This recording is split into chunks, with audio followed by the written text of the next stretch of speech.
انت فشلت في الناحيه الفنيه ان انت تكسب السنغال، ما ترد عليه.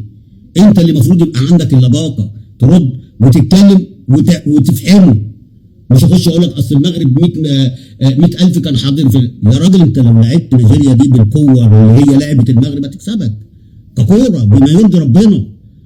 وبعدين يعني المغرب لعبت الكاميرون ولعبت نيجيريا، فرقتين مرشحين عنك في البطوله. يعني انت في الترشيحات قبل البطوله ما تبدا طبعا المغرب، الكاميرون، نيجيريا. لما اتفاجئنا لا كان كوت ديفوار واخر فرقه كانت نيجيريا. لما اتفاجئنا بالمستوى بتاع فرقه نيجيريا مش اللي احنا شفناها هنا في الماتش الودي اللي كان الرديف اللي بيلعبك وفرقه كوره، يعني قلنا دي ده ليها حق ان ما توصلش كاس عالم وليها حق ان هي ما تروحش كمان تصفيات افريقيه اللي هي في المغرب المقامه دي بعد ما لعبتنا. لما شفنا البطوله لما بدات ولقينا لعيبه مختلفه غير اللعيبه اللي لعبتنا هنا في مصر